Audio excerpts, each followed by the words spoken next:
Hey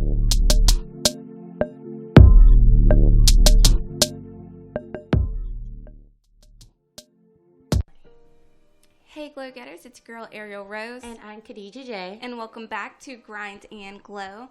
So today is going to be interesting, but a much needed conversation, I feel. Like, in reclaiming my time, doing things that are good to do for you, to really reflect on yourself and give yourself time, devote it to yourself and things like that. In our Valentine's Day special. Yeah. That was 2 parts. When we had some male guests on, we were able to kind of touch on relationships a little bit. And we also talked about toxic friendships. But this is going to be slightly different than those. Just a wee bit. But kind of related in a sense. Because it's kind of like you putting the two together. Because we've talked about relationships with others, what you look for. And we've talked about friendships and what to work on and what to fight for. But we haven't talked about relationship-wise and being a friend in a relationship at the same time. And knowing when to fight for certain relationships and what to look for. And just things like that, dealing with relationships. Your significant other. Right. So I do want to start up and open it with, because it's pretty much, talking about like knowing your worth when it comes to not just between you and your significant other, but just knowing your worth within yourself. So starting off with this post, because I posted it on my page today and I really thought it was something, and I'm sure a lot of people needed to see it because it's something that I needed to see my own self. So it said pretty much know your worth. And it said when someone treats you like you're just one of many options, help them narrow their choice by removing yourself from the equation. Sometimes you have to try not to care, no matter how much you do, because sometimes you can mean almost nothing to someone who means so much to you. It's not pride, it's self-respect. So don't expect to see positive changes in your life if you surround yourself with negative people. Don't give part-time people full-time positions in your life. Know your value and what you have to offer, and never settle for anything less than what you deserve. And I think a big thing on that, like it says, it's not pride, it is self-respect, because you have to have enough respect for yourself to say, okay, I'm kind of done dealing with this. It's not going in the direction that I thought it may have been going. And it's like, what am I gaining out of this? Is this draining more from me than it is giving to me? Yeah, and that's definitely important to look at. I have a really good guy friend from high school, and we were talking recently about our relationships and whatnot. And he was just like, sometimes when you're in a relationship with a female, which apparently he thinks we're like the most evil creatures oh in the my world. Goodness. I don't know why, because they don't know what the world would be like without us. Exactly, But he was like, sometimes you see that the woman that you really care about, other like guys want, right, and that like messes with you.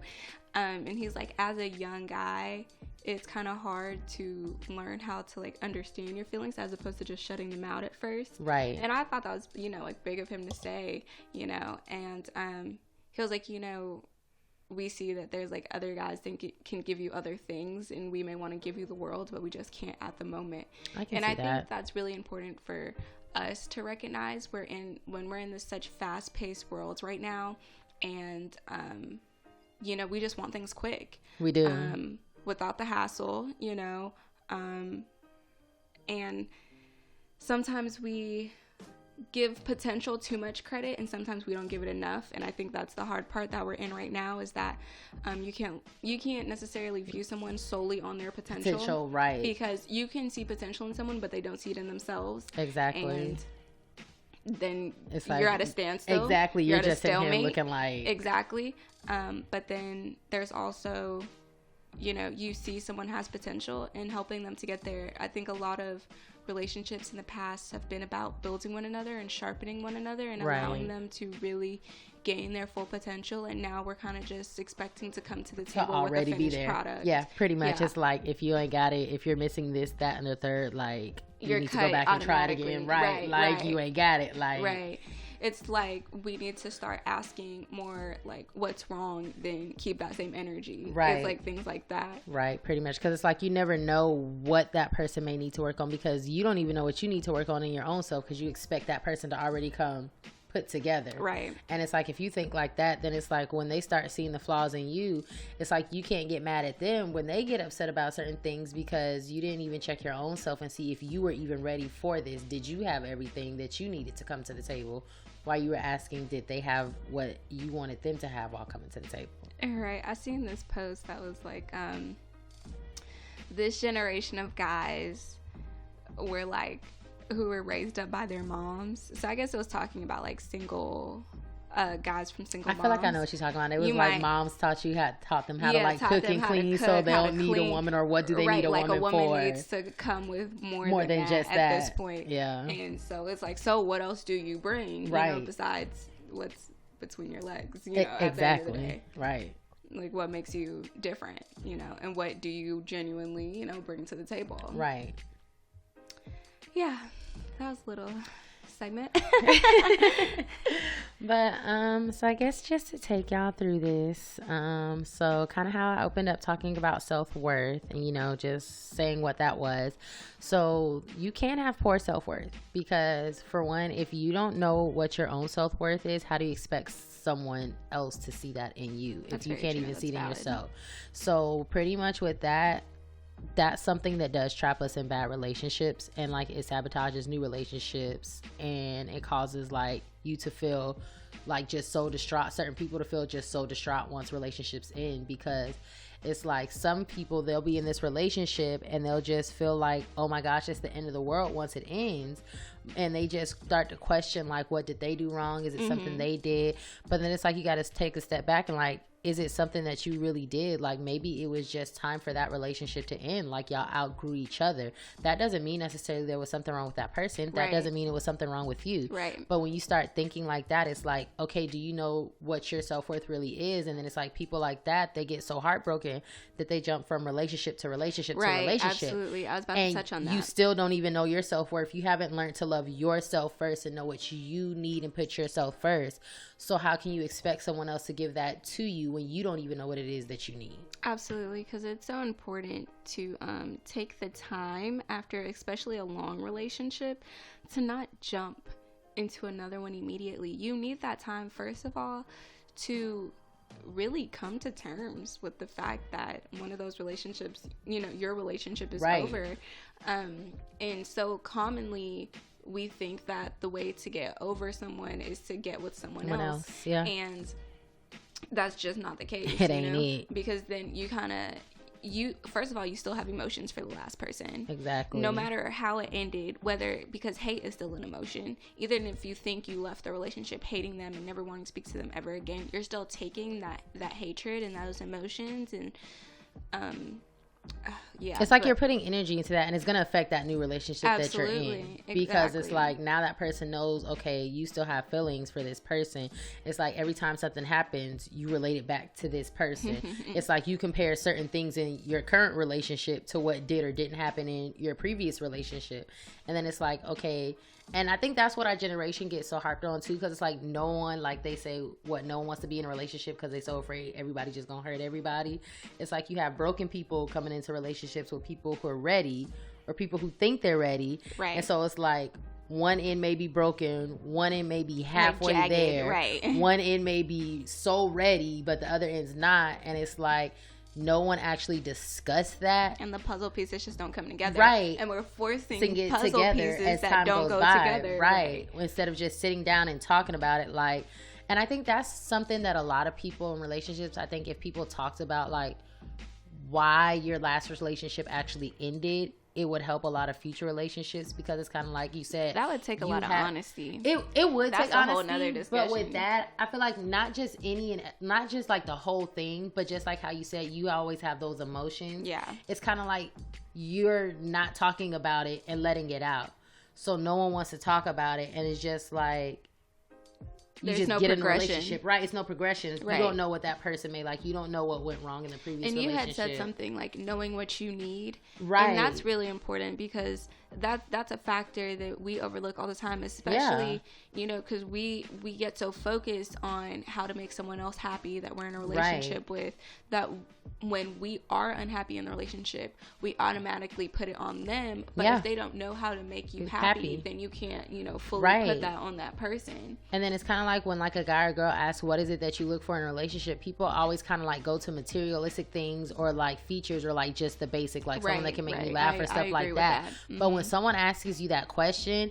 you really need to stop and think like, okay, outside of the basic answers that everyone gives, what is it really that I do look for in a relationship? Like, what's your criteria? Right. What is the kind of person that I want to be with? Like how everybody always like, I need the prayer that Sierra said to get Russell. You need that's the faith literally that what has. That's what you need. Right. That's literally what that is. Like she sat down and figured out what it was that she wanted and what she looked for in someone. Right. Not just the basic, oh, I want this person to have a nice smile. I want this person to be this tall. I want this person to make 6-7 figures. I want this person to be able to make me laugh. Did include that one. She probably did include that one because they got a whole bag out here. But that's needless here or there. It's just really like sit down and take that time. Like, what is it that I truly, really want? And then it's like you kind of see bits and pieces of what you want in someone.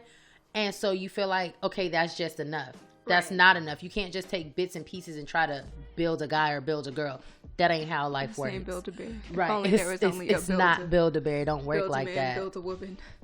And then I feel like, too, with that, it's just a lot of people don't talk about, like, things that they may have issues with that actually do bother with them with, or personal things that they deal with. And that's another thing. That's just a lot of honesty. It is. You know? And it's like...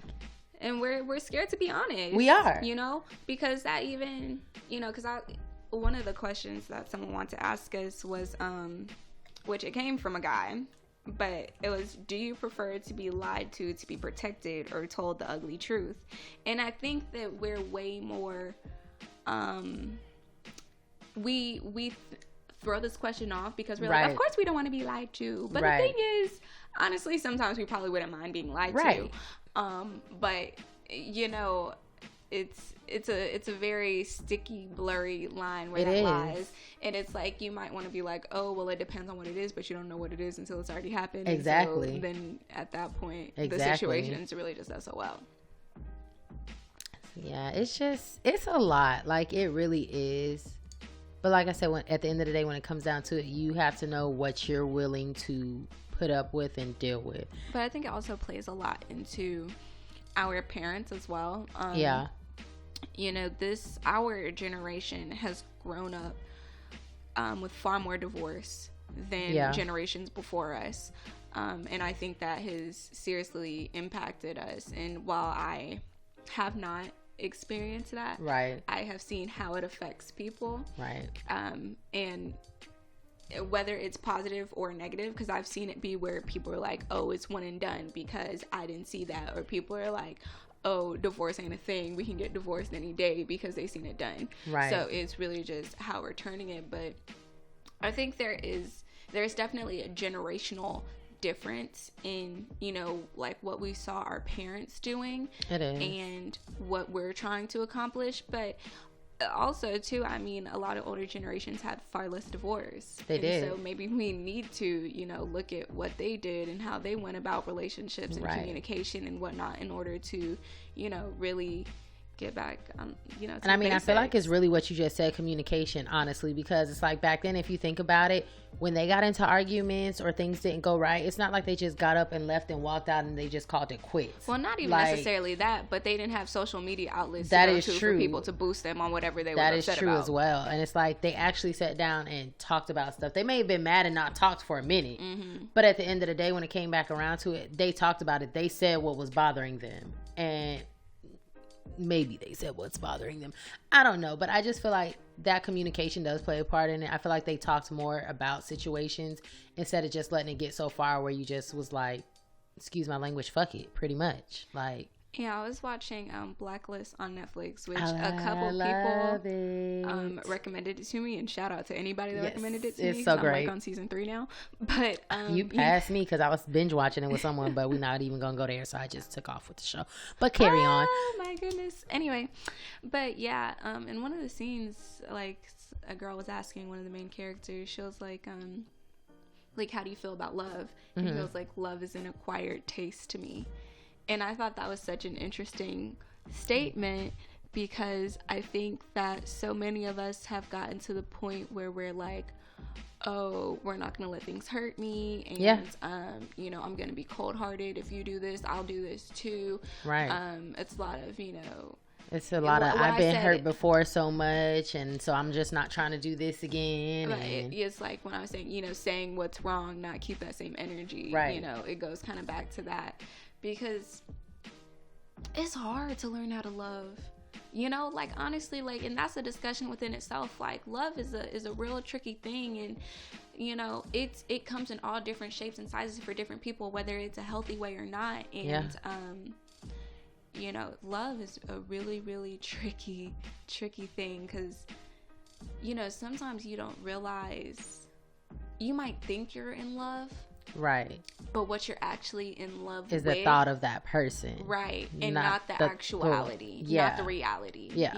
It's just the thought of that person being there. Yeah. Even that. We don't want to be lonely. Yeah. And so we think we may love this person. Love is really tricky. And it's like, if you force yourself, like they say, if you force yourself to think something for so long, you're going to believe it. Yeah. But like, you are sometimes in a relationship and you're saying I love you to a person, just regular conversational, and you don't really understand the impact of saying that. And then there also is a difference between loving someone and being in love with someone. Yeah. That it's a huge difference. Yeah, because I can have love for you all day long, but not be in love with you. But I will always have love for you. Right. And it teeters, it can also teeter. It doesn't always have to be 100% one and 100% the other. That's definitely not how love works. Right, because there's plenty of people that have been in relationships and they say there's a point in time where they fell out of love with the person that they're with or married, and it's like they had to find that love again to fall back in love with them. Like, it happens. And love is tricky. It's like, and then it's like sometimes months after you realize like how much you really loved someone. Right. But it's like, it doesn't mean you want to be back with someone, but right. You just have that realization, right, that you're like, I really did love that person. Yeah. And sometimes loving someone means letting them go. That is very true as well. That's I feel like that's hard for a lot of people to do, because it's like they feel like because they love that person so much, like, why do they need to let them go? But it's like they don't realize sometimes that's what's best, not even just for them, but for you as well. And that goes back to knowing like what it is that you need. Like, right. Because that's like, elongating a relationship or sticking in a relationship that you don't want to be in, like one individual doesn't want to be in, helps neither of you. Right. Because then you're becoming miserable. Yeah. And every little thing they do starts bothering you on like an immense, massive level. And they don't understand why you're so annoyed with them. And then at the same time, if, you don't want to be with that person anymore, that person could be with someone that does want to be with them. Right. Which, they deserve. And if you realize that you love someone, but you don't want to be with that person anymore, which is possible, you have to come to the realization that there's no point in staying in something that you either don't see a future in, or you can't see yourself in anymore. Right. And not even relationships, like going back, because a lot of people are in situationships too, so it's kind of like with that too, it's kind of like you may which is a whole nother and it goes back to like that potential thing. It's like because you see that potential in that person, it's like it clouds everything else and like what you need and what is it that you really want. And it's kind of like, okay, you're in this situationship and it's like, okay, you may know what you want, or you may feel like you know what you want, and then that person is like, in a sense, they may seem like that, but they're not really giving you 100% sure answer. So it's kind of like, okay, are you steady going to just keep going on and on with this, and you feel like, you know, there's not going to be any progression or anything like that? And it's kind of like, you have to take that step back and realize, like, okay, is this something I really want to do? Like, I feel like I deserve better than this. Like, I know that there's someone out there that would want to do these things with me and be with me and stuff like that, but it's just like, I have to understand that, like, okay, I love myself enough to just step back from this situationship because it's no longer healthy for me. Like, it's not doing anything for me. And it's like, okay, you feel this way, but this person, they just doing whatever they want to do and going on about their life, but yeah, you're so wrapped up around them that it's kind of like you may be blocking other blessings or stuff that's supposed to be in your life. So now you have to, keyword, self-love and self-worth, and take that step back and be like, it's okay to let it go, i.e. it was a situationship, it wasn't even a relationship. So it's kind of like, that makes it, I feel like it should make it easier to walk away, but for some people it does make it harder because you feel like you've invested so much time, and it's like you feel like it should have went somewhere and it didn't, and then you turn around and look, and like 2 months later they're in a whole relationship with someone, like a full committed blown relationship. And so now it has you that often, right? And then it's like, now it has you reflecting and looking back at yourself, questioning your self-love and self-worth, like, okay, what did I not do that wasn't good enough for this person, or didn't I have?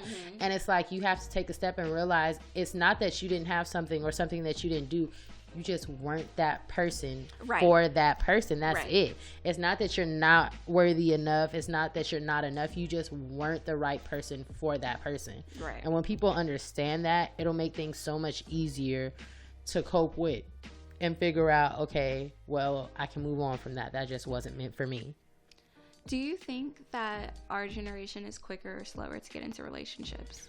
Honestly, I feel like that one is kind of like 50-50, and I feel like it's with gender too, if you think about it. Okay. I feel like... so break it down by gender then. So I kind of feel like, put it this way, I haven't seen, and this is just from my perspective, I haven't seen where guys go from relationship to relationship. They may go from female to female, and they may be talking to different females and be in situationships, but they don't go just like from relationship, same time with this person. Whereas you have a female, and I literally see it every day, all day long. We just gonna keep moving on past that. But I'll look and I'll see a female with this guy one day, and they're so in love with this person. They're posting this person. They think they're in love with this person, that this person is it. And then it's like that one thing goes wrong where they don't know what it is, but they just go their separate ways, and something just massive, quote unquote massive, happen.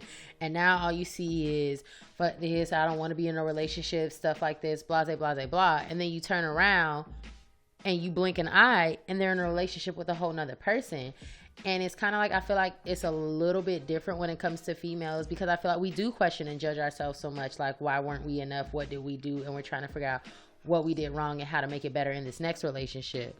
So, but you know, I feel as though, you know, at least when I was younger, I don't know when the book Men Are From Venus, Women Are From Mars came out, but I remember it being a really big thing when I was younger. But to be completely honest with you, as I've gotten older, I don't believe that. I don't believe that men are from Venus and women are from Mars. I think we're from the same damn planet. Right. And we act far more like each other than we want to believe. We do. And I think that if more of us realize that, then we would also know how to communicate with each other better. Yeah. Because I genuinely feel that we're far more similar than we give each other credit for. And maybe it's because of how strong stereotypes have been put on us. But, we are so much more similar than we give each other credit for. And I think it's shocking, and that's why we don't want to believe it. But the truth of the matter is, you know, the bottom line is, I truly, genuinely feel that we are way more similar than different. I think there may be things we differ on, but at the end of the day, at the end of it all, I think we're definitely more similar than we give each other credit for. Yeah. So a question we had is it more about the destiny or the journey? Whoa. That's pretty deep. I kind of feel like, I would say, just from my perspective, I meant destination. BTW. Oh, destination. I feel like that's probably what you meant, but LOL. It's okay. So is it more about the journey or the destination? Honestly, just from my point of view and how I see it, I feel like the journey more so than the destination, because the journey is going to give you all those memories and things that you can make and things that you can look back and remember on in good times and stuff. Whereas if you're just trying to get to the destination, it's like, okay, what did you even do to get there? It's like, do you even remember how you even got there? Was it even worth getting there? Like, right. Whereas the journey, you can experience things whether they're good or bad, right. But they're also learning situations whether good or bad. Like, you can see people's true colors, you can see what you like about someone, you can see what you don't like, you can see what y'all like get along with. It's like, you literally, the journey is kind of like, I feel like if you want to compare it to something, it's like when you go to an amusement park and you're on a roller coaster. Is it about actually riding the ride or the feeling that you get after you ride it? Interesting. That's an interesting way of looking at it. So, yeah. I agree that I think the journey is more important. Because that's where all your lessons are. Right. Just simply put, because that's where all your lessons are. Right. Yeah. Yeah. And then we were asked what is next for us, or for you, but both of us. Oh gosh, I don't know. I mean, you think about what's next all the time. Like I said, if you want to see God laugh, tell him your plan. Right. I mean, I feel like I have a plan on what I want to do, but things are always changing. I mean, I'm working, of course, recently graduated. Well, almost 6 months out the game now. Time flies by. But, I mean, what's next? Really just working. And, you know, honestly, I feel like listening to my own self, like finding my self-worth and self-love and just focusing on myself. And just doing what I need to do for myself so that I'm in a good place and I'm just enjoying life the way that I feel like I want to. Like, you know, moving to a new city, exploring new things, seeing what's out there, and not just like getting so wrapped up kind of like in what you see in social media. Like, this is how life should be. This is where you're supposed to be at in life. And kind of just like, you know, letting myself live life and enjoy life and let life come to me and everything that it has to bring. For me, I have a lot of changes coming soon at me. So I'll be moving soon, and hopefully, if all my plans fall into place, I'll be in a different country for a little bit. I hope to be a 2019 graduate, which I absolutely will be. I'm speaking into existence. I will be a 2019 graduate. Thank you. Period. But yeah, I look really forward to my future. I'm actually in a place right now that is really peaceful. I feel like I'm somewhere where I'm happy where I'm at, which is a great feeling to have. And I'm really looking forward to the direction I'm heading. So that's really, truly a blessed feeling to have. It is. Because I did not have that for the longest. Right. And to have gotten to this point, it feels great. I have to be honest. But yeah, I'm happy to be where I'm at. And I probably didn't think, like, looking back, I probably wouldn't think I'd be happy with where I am now. Right. But that just shows you, you know, how things change. Right. Yeah. So, yeah, you know, and yeah, I'm happy. So that's really nice to that's be good. That's always nice. Yes. Always. But as far as Grind and Glow Podcast goes, yes, we are finishing out our season. We are. It has been absolutely amazing. It has. It's been 5 months. Can you believe it? Like, no. Faithfully 5 months. We have been very consistent. We did everything we said we were going to do, and I'm actually extremely proud of us. We are not going away forever. No, not at all. Y'all will still see, well, you will still hear yes, our darling voices. Right. In the near future, in our next season, we hope to have a lot more interviews and a lot more guests, and we are going to work hard on developing that for you. Definitely. It's been amazing having glow getters and has. Having a tribe. That's probably the best part. Is really just y'all and y'all's support, and seeing people reach out to us and like seeing reviews from people that we've never, you know, right. seen or met or whatever, but they just came across our show and they can, you know, reflect or like right. connect to us and stuff. Like, that's such a dope feeling. It is. But yeah, we'll definitely be back. This is not the last of us. It's not. But it has been an amazing journey. It has been a journey. It has. This is our destination now. Right. But the journey has not just taught us a lot within, you know, building a podcast, but also within our friendship. Yeah, I was going to say, like, I really appreciate the podcast because, I mean, granted, people think we've known each other forever, but it's just like in this 5 months, you know, you learn a lot more about someone that you may have not known, and you appreciate it more. And it's like it enhances your friendship. You always think like when you learn new stuff or whatnot, it might be bad. Right, it may be bad or stuff like that, but that's part of growing. Like we say, like communicating and stuff. Like we've learned how to communicate with each other. We've learned stuff about each other. That's for sure. Right. And that's also how I realized I've matured. When I sent you like a paragraph one day. Right. Because I would have never done that shit in the Ever. past. She don't even read paragraphs, Exactly. y'all. If someone sends us a paragraph and we're in the same group message together and we're next to each other, I'm the one that has to read it out loud. Y'all, that's trifling. That's trifling, okay? It might be trifling. I don't care. I don't care. You're absolutely right. I'm going to have her read it. Person. I am that's that why, person. like, I don't care. As soon as I know I'm going to send her a paragraph, I put in the top, quote unquote, you need to read the full paragraph, and I'm still going to type it and you're going to read it once I send it. Yes.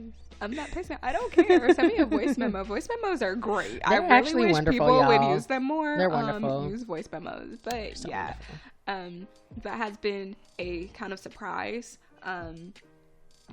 But definitely a really great turning point, and I am really happy that happened. Yeah. The ups and downs of it. Right. And where we are now. Right. So, because like being friends with someone and then like working with and owning someone. something with someone is absolutely something different. It is. And you know, I've always been the person, like, I've never had a terrible roommate situation. Right. I've had very few falling outs with people. Right. And I'm kind of one of those people that when I go into something, I'm going to stare at you in the eye first before we even start it and be like, we're going to come out of this alive. You know? Eye of the tiger stare, sis. You know, okay. We're going to come out of this still being friends. Right. We're going to come out of this stronger than we were before. Right. And, yeah, I'm just happy we made it to that spot, for sure. Yeah. I don't want to close out for the last time. Oh my gosh. I'm sad. I know. So yeah, we're definitely still going to be around. Stay tuned in. We will still be very active on all of our social media platforms. Yes. Facebook, Instagram, Twitter. You still need to follow us. You still need to keep up. Leave all us reviews. Stay subscribed. All that good stuff. Grind&Glow Podcast every now and on then everything. Something that might catch you off guard. Right. Like, just hello, like we here. What's up?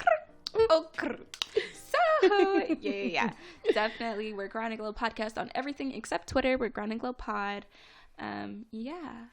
So, I mean, oh my gosh. This is actually a surreal feeling, like we're about to say this for the last time for a minute. For like a few months, yeah. Right. So, as always, I'm your girl, Ariel Rose. And I'm Khadija J. And remember, the harder you grind, the brighter you glow. See you later, glow getters.